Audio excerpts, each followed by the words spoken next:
Imagine करो अपनी पूरी ज़िंदगी एक ड्रीम के पीछे लगाना और उस ड्रीम को 25 साल बाद अचीव करना। ऐश कैचम ने सिर्फ बैटल्स नहीं लूज़ किए, उसने 25 साल तक हर जनरेशन में स्ट्रगल किया।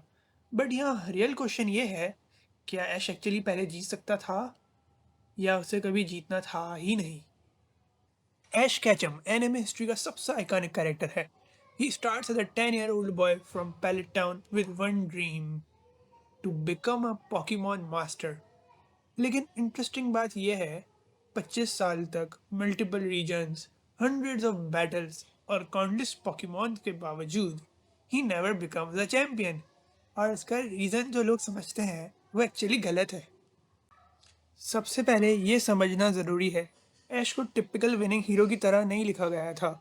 मोस्ट एनिमे में प्रोटोगनिस्ट कंटिन्यूसली स्ट्रांग होता जाता है और एंड में सब जीत लेता है। लेकिन ऐश हर नए रीजन में वो ऑलमोस्ट ज़ीरो से ही स्टार्ट करता है। New region, new Pokemon, same struggles. और ये मिस्टेक नहीं है, ये डिज़ाइन है। पॉकीमॉन सिर्फ बैटल्स के बारे में नहीं है, ये ग्रोथ और जर्नी के बारे में है। हर न्यू रीजन में एक स्ट्रेंज चीज़ ज़रूर होती है।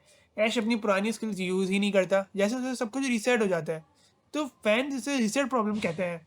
बट रियलिटी यह है, यही चीज़ें उसकी स्टोरी की को 25 साल तक अलाइव रखती हैं। फॉर एग्जाम्पल, अगर ऐश अर्ली जीत जाता तो स्टोरी बहुत जल्दी खत्म हो जाती। So instead of making him over powered, they kept him human. अब हम चलते हैं एक डीपर बात की तरफ। ऐश की बिगेस्ट वीकनेस उसके पॉकीमॉन नहीं थे, उसका माइंडसेट था। पॉकीमॉन तो उसके बहुत स्ट्रांग थे, but he was emotional. He trusted people too easily और बैटल्स में कभी कभी स्ट्रेटेजीज भी इग्नोर कर देता था।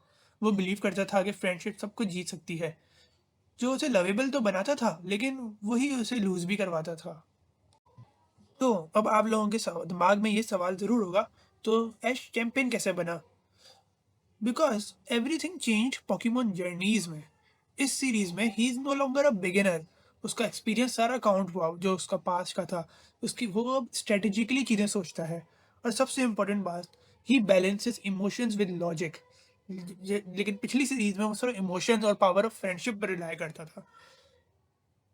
वो स्मार्ट बैटल्स करता गया इस रीजन में, जब पूरे पोकेमॉन जर्नीज की सीरीज में, और यही वर्जन ऐश को फाइनली जिताता है।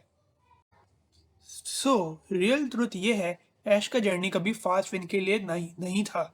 ये जर्नी ग्रोथ के लिए थी पूरी उसकी। अगर वो अर्ली चैंपियन बन जाता तो हम वो फेलियर्स नहीं देखते, वो स्ट्रगल्स नहीं देखते, ना हम समझ पाते उस कैरेक्टर को। और शायद ऐश इतना लेजेंडरी कैरेक्टर कभी बनता ही नहीं।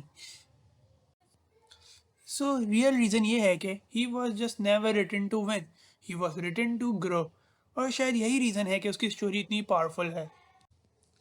अब मेरा एक सवाल आप लोगों के लिए। अब आप मुझे बताओ, क्या ऐश को पहले ही चैंपियन बन जाना चाहिए था या उसका 25 साल का जर्नी परफेक्ट था?